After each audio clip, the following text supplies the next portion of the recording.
BRS నుండి suspend అయిన MLC Kalvakuntla Kavitha తన మేనమామ గారి కుమారుడు టి హరీష్ రావుపై సంచలన ఆరోపణలు చేశారు. ఆమె మాట్లాడుతూ హరీష్ రావు సీఎం రేవంత్ రెడ్డిని కలిసి నా కుటుంబాన్ని చేల్చడానికి కుట్ర పన్నారు. మొదట నన్నే బలి చేశారు. భవిష్యత్తులో BRS working president KTR, party president KCR పై కూడా కుట్రలు చేయొచ్చు అని ఆరోపించారు. రేవంత్ రెడ్డి, హరీష్ రావు ఒకే విమానంలో ఢిల్లీకి వెళ్లినప్పటి నుంచి మా కుటుంబాన్ని టార్గెట్ చేస్తున్నారు అని కవిత అన్నారు. తన అన్న కేటీఆర్ పై కూడా ఆమె ప్రశ్నలు లేవనెత్తారు. నన్ను వ్యతిరేకంగా యాంటీ బీఆర్ఎస్ శక్తులు ప్రోపగండా చేస్తున్నాయని, కుట్రలు చేస్తున్నాయని నేను తెలంగాణ భవన్లో కూర్చొని చెప్పాను. పార్టీ వర్కింగ్ ప్రెసిడెంట్ గా కేటీఆర్ స్పందించడం ఆయన బాధ్యత కాదా?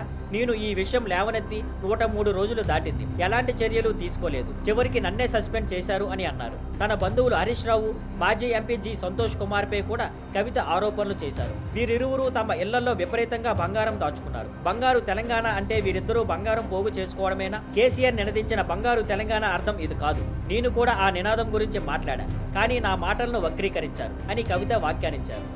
Thank you for watching. Please like, share and subscribe.